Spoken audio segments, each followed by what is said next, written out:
في البدء كان الكلمة والكلمة كان عند الله وكان الكلمة الله.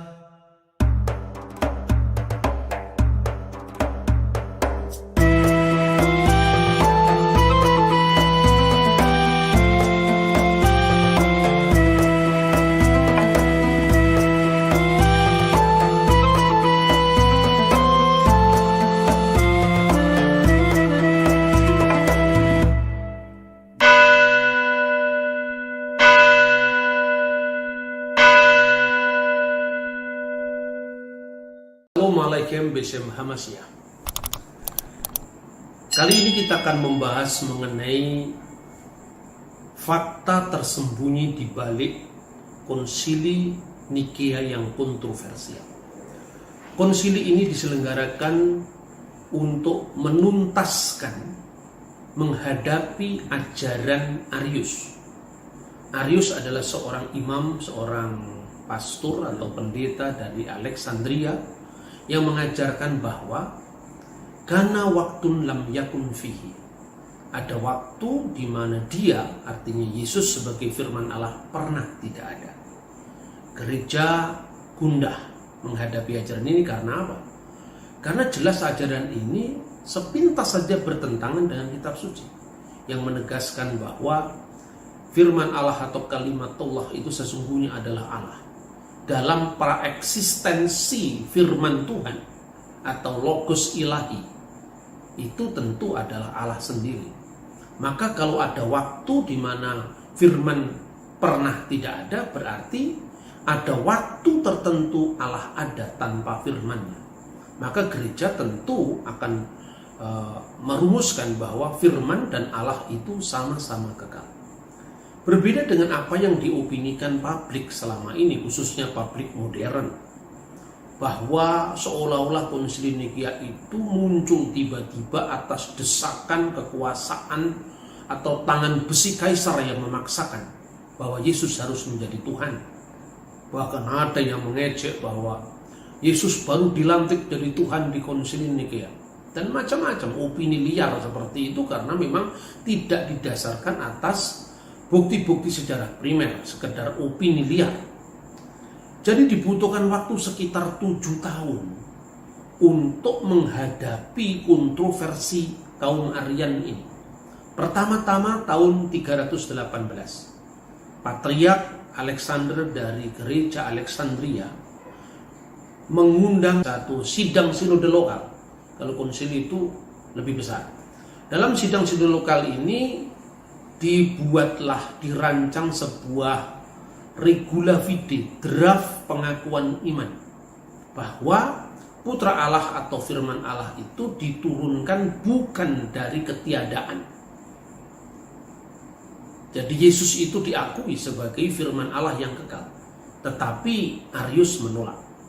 Konsekuensinya, karena ini adalah gereja yang universal tentu saja, maka dia harus mendapat sanksi, yaitu diekskomunikasi, diberi kesempatan apabila dia mengubah pendapatnya atau bertobat. Tetapi Arius melakukan keonaran, kegaduan di kalangan rakyat, sehingga pada tahun 318 dia terpaksa harus meninggalkan Mesir.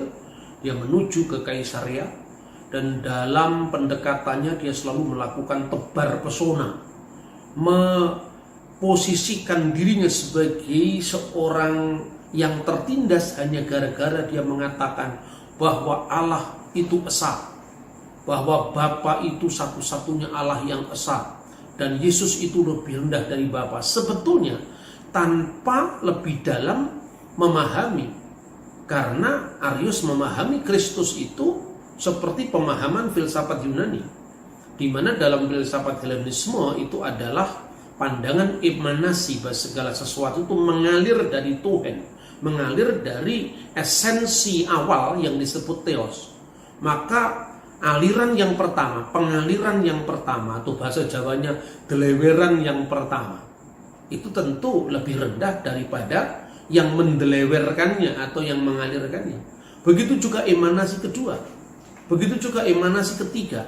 semakin jauh maka dia semakin rendah daripada emanasi sebelumnya dan sumbernya Tuhan tadi.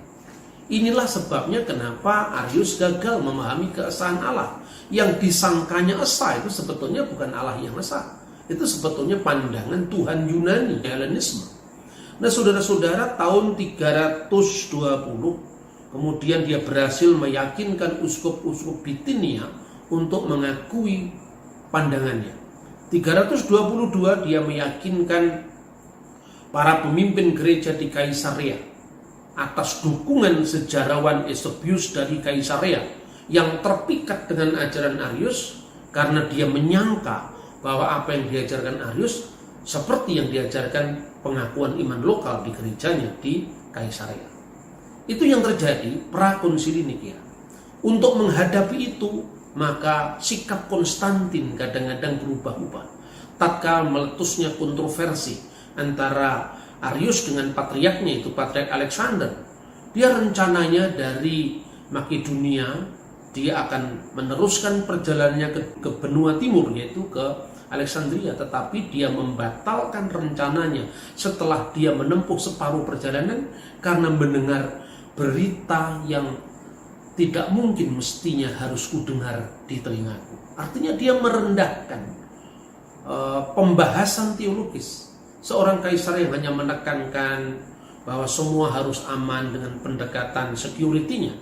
Itu yang sikapnya Konstantinus. Jadi Konstantin Agung bukan orang yang digambarkan seperti dalam film Da Vinci Code, seolah-olah memaksakan dengan tangan besi bahwa Yesus harus jadi Tuhan. Dengan demikian pemujaan kepada dewa-dewa pagan masih diteruskan dengan baju Kristen. Itu sama sekali jauh dari kebenaran. Tahun 325 awal diadakan prakonsili di kota Antioquia. Jadi seperti kongres saja perlu ada pra-kongres. Jadi artinya bukan serta-merta langsung muncul konsili Nikea. Sama pada saat terjadinya konflik ini di Alexandria diadakan sidang lokal. Maka di dalam prakonsili di Antioquia itu disiapkan juga sebuah draft pengakuan iman atau regula fide atau kanun al-iman. Yang intinya adalah bahwa Yesus Kristus tidak dilahirkan dari tiada, ex nihilo, dari ketiadaan, tetapi dia berasal dari substansi Allah, sang wujud yang disebut Bapa. Nah, dalam konsili ini ada 3 orang yang menolak dalam prakonsili ini. Yang pertama adalah Narsisus dari Neronias, yang kedua Theodorus, dan yang ketiga tentu saja adalah Eusebius dari Kaisarea. Maka waktu itu gempar. Karena apa? Karena seorang sejarawan kaliber dunia ternyata dia mendukung ajaran Arius. Tetapi prakonsili ini masih merekomendasikan bagi mereka yang menolak regula fide yang disepakati pada prakonsili itu masih diberi kesempatan untuk mempertahankan pendapatnya melalui dengar pendapat, melalui diskusi teologis pada konsili besar oikumenis yang akan diadakan di kota Ankara. Undangan sudah disebar, beberapa pelosok sudah menerima undangan itu, tapi tiba-tiba Konstantin Agung berubah pendapat lagi. Karena mungkin dia mendapatkan masukan dari tempat lain bahwa uskup Ankara yang bernama Marcellus itu terkenal anti-Arian. Dia kepingin tempat yang lebih netral. Akhirnya dari Ankara dipindahkan ke kota Nikea yang tidak lain adalah tempat istana musim panas dari kaisar itu sendiri. Nah, kita perhatikan bahwa di sini Konstantin masih berusaha untuk menerima kaum Arian tidak terlalu dipojokkan oleh gereja-gereja yang lain. Ini artinya bahwa gambaran bahwa Konstantin memaksakan ketuhanan Yesus sekali lagi itu tidak bisa dibenarkan. Lalu konsili ini dihadiri oleh 318 peserta. Ingat, ini gereja belum mengalami skisma atau perpecahan.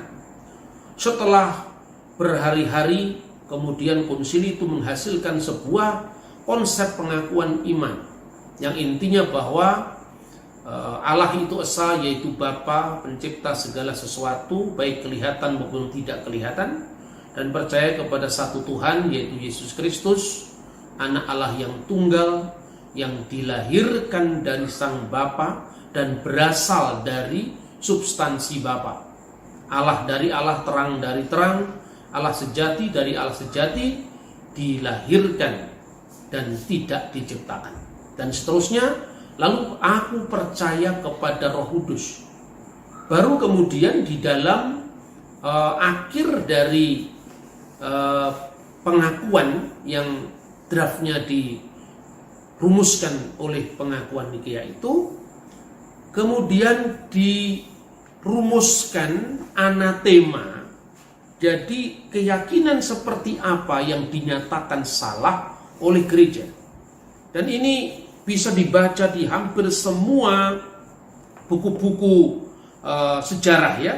Antara lain ini adalah mengenai laporan 7 konsili.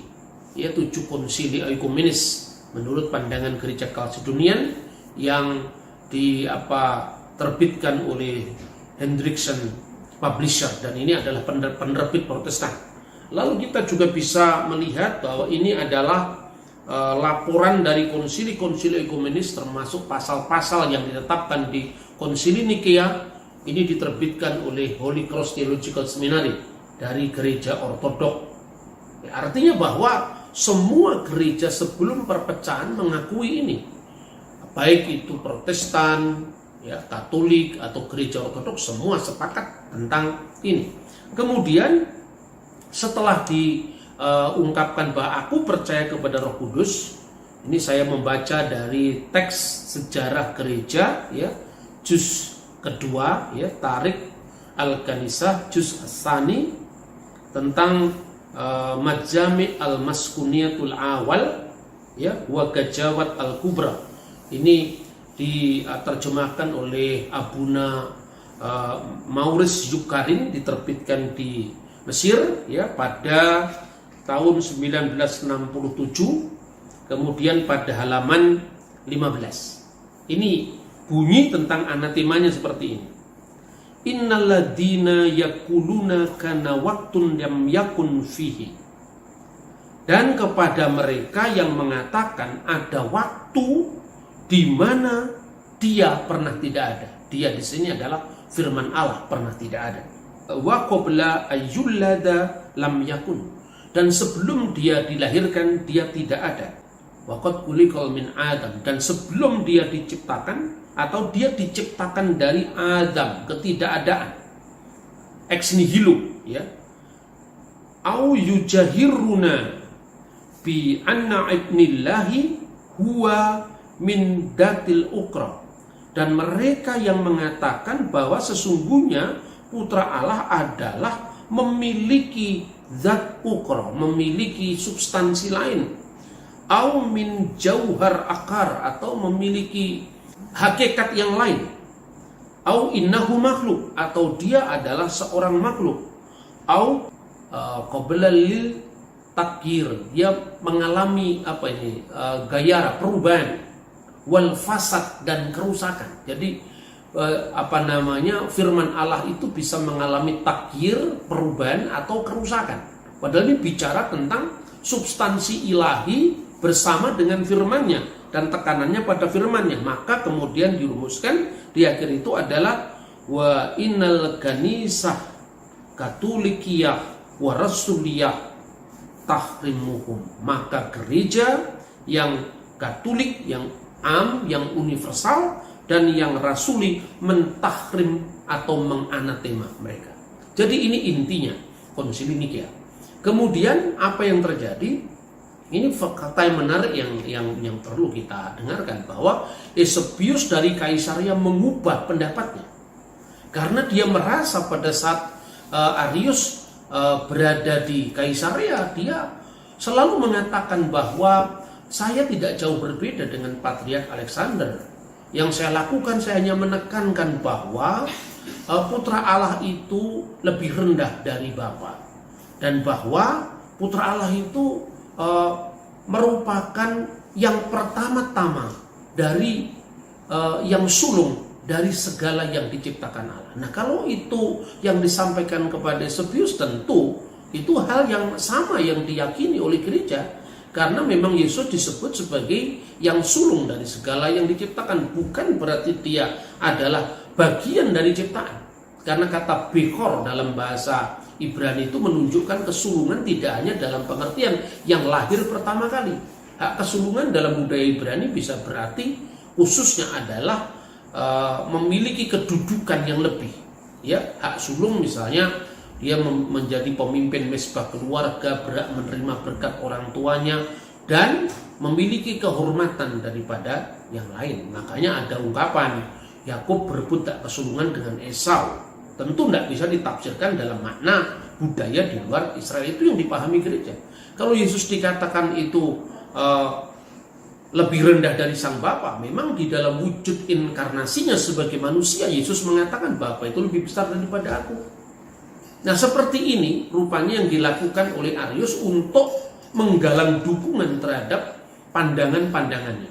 Tetapi setelah Eusebius menyadari, kemudian pada konsili itu Eusebius mengemukakan pendapatnya yang dipresentasikan di konsili, dan ini ada dalam catatan ya yang bicara tentang konsili Nikea tahun 325, di mana Eusebius mengatakan begini rumusannya, kira-kira kalau saya terjemahkan: dan kami percaya kepada satu-satunya Allah yang sejati, Bapa yang Maha Kuasa, pencipta segala sesuatu yang kelihatan maupun yang tidak kelihatan, dan kepada Tuhan Yesus Kristus yang adalah firman Allah, Allah dari Allah, terang dari terang, hidup dari hidup, dan anak yang tunggal yang pertama, yang sulung dari segala yang diciptakan Allah.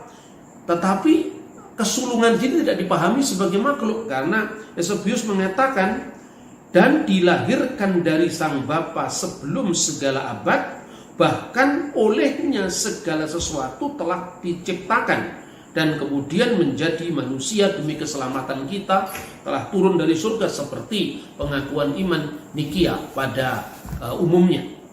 Kemudian yang terakhir dia juga mengatakan kami percaya kepada Roh Kudus. Kami percaya bahwa tiap-tiap dari Bapa, Putra, dan Roh Kudus itu berbeda. Makanya jelas sekali ini dalam liturgi gereja dipertahankan sampai sekarang. Wahidu huwa Abul Kudus, wahidu huwa Ibnul Kudus, wahidu huwa Rohul Kudus. Jelas ini ada dalam liturgi. Satu Bapa yang kudus, satu Putra yang kudus, satu Roh yang kudus, dan ketiganya adalah Esa. Dan di akhirnya Eusebius mengatakan sebagaimana yang dikatakan dalam Injil, seperti yang Kristus katakan, pergilah ajarlah semua bangsa menjadi muridku dan baptiskanlah mereka di dalam nama Bapa dan Putra dan Roh Kudus. Jadi saudara-saudara, apa yang terjadi? Kemudian konsili Nikea menganatema Arius dan membakar satu bukunya, yaitu yang berjudul Thalia. Dan kemudian Arius dibuang. Konsekuensinya di anatema itu adalah dia harus diasingkan. Tetapi saudara-saudara, rupanya konsili ini belum meredakan perdebatan teologis, karena pengikut-pengikut Arius, khususnya Eusebius dari Nikomadea, ini berbeda dengan Eusebius dari Kaisarea. Ini orang yang cukup disegani di gereja-gereja berbahasa Yunani. Dia tetap memperjuangkan, membuktikan bahwa ajaran Arius itu benar. Kesempatan ada ketika Uskup Hosius yang sebelumnya melakukan investigasi sejak kasus ini meledak tahun 318 sudah pulang ke Spanyol. Dan yang terjadi, Eusebius dari Nikomadea terus-menerus mendekati sang kaisar sampai meyakinkan bahwa sebenarnya kami ini tidak bermasalah dengan rumusan Nikea. Meskipun dia mungkin akan menafsirkan kata sehakikat dengan Bapa, ya, ungkapan itu mungkin ditafsirkan untuk kepentingan kaum Arian. Sebagaimana mereka juga mencoba bersifat moderat untuk meyakinkan Eusebius dari Kaisarea. Sampai kemudian Eusebius dari Kaisarea sadar dan kembali ke pangkuan gereja. Tahun 335 setelah Hosius tadi pulang, Eusebius dari Nikomedia berhasil meyakinkan kaisar bahwa Eusebius dari Nikomedia memfitnah Athanasius dari Alexandria. Katanya bahwa Athanasius dari Alexandria berusaha untuk mencegah pasokan gandum ke ibu kota kekaisaran untuk menghalang-halangi konsili yang akan diadakan di kota Tirus atas dukungan kaum Aryan.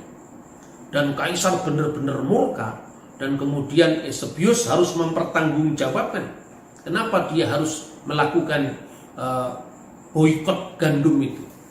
Tentu saja Athanasius menolak. Dia mengatakan, kaisar, Allah akan menjadi saksi apakah aku atau kamu yang benar. Tetapi toh tangan besi kaisar tidak bisa dihindari. Tindakan itu akhirnya Athanasius dari Iskandaria harus mengalami pengasingan. Sementara Arius dipersiapkan dengan sambutan yang besar-besaran yang akan diadakan di Basilika Gereja Konstantinopel. Dia sudah sadar bahwa Athanasius tidak akan mau mengembalikan jabatan keimamatan Arius. Untuk itu, dia mengeluarkan surat perintah agar Patriark Konstantinopel yang bernama Alexander harus mengesahkan kembali jabatan Arius. Menurut catatan sejarah gereja, dalam hal ini Makarios yang mengatakan, Makarios itu adalah seorang wakil dari gereja Alexandria ketika Athanasius dibuang. Dia melakukan tugas-tugas sebagai mewakili Athanasius dalam mengelola gereja Alexandria yang sekarang disebut gereja Ortodok Koptik. Kemudian yang terjadi, Patriark Konstantinopel dia masuk ke ruang doanya, dia berdoa minta keadilan kepada Tuhan. Dan ketika itu para pendukung Arius sudah tiba di gereja, di pintu gereja itu ditutup atau gerbangnya dikunci, ditinggal berdoa sampai esok harinya, yaitu hari Minggu pada saat mau kudas atau liturgi suci, pintu gerbang masih tertutup. Di sanalah sebetulnya Arius menggunakan kesempatan itu untuk berapi-api berbicara kepada publik bahwa ajaran dia benar dan Kristus itu hanyalah seorang ciptaan. Tiba-tiba satu peristiwa yang ajaib terjadi. Demikian tulis Athanasius, bahwa tiba-tiba dia harus pergi ke sebuah toilet di dekatnya tempat yang disebut Konstantin Forum. Nah, di sana kemudian tidak keluar-keluar sampai kemudian didapati bahwa Arius mati di kamar mandi. Sejak saat itu maka Arianisme tidak lagi berkembang. Arianisme mati karena pemimpin besarnya mati di kamar mandi. Apakah Athanasius bersuka atas kematian Arius? Dia justru terharu, tetapi dia mengatakan bahwa Tuhan sudah menjawab doa dari Patriark Alexander. Jadi itu yang terjadi sebenarnya pada konsili Nikea tahun 325 Masehi. Lalu fakta tersembunyi apa yang ada di balik konsili Nikea? Saya katakan ada. Fakta tersembunyi itu adalah kematian Arius di kamar mandi. Dan itu jarang dibahas, bahkan sangat asing di khotbah-khotbah di Indonesia, tidak pernah dibahas. Orang Indonesia kalau belajar sejarah gereja itu tidak hanya sambil lalu tapi sambil lari. Karena apa? Sejarah gereja ini sudah berlangsung hampir 21 abad. Tetapi abad pertama dari zaman Rasul, muridnya Rasul, murid dari muridnya Rasul, itu hanya dilewati sampai abad 16. Konflik Katolik Protestan itu diberikan porsi yang mendominasi. Akibatnya kita ini tidak lagi mengenal akar sejarah kita, lebih-lebih akar apostolik ajaran gereja. Catat, fakta yang tersembunyi di belakang konsili Nikea yang kontroversial, matinya Arius di kamar mandi. Semoga pelajaran sejarah ini bisa melengkapi kita, mencerahkan kita untuk hati-hati di dalam menentukan sikap kita. Tuhan memberkati kita. Shalom Aleichem, Beshem Hamashiach.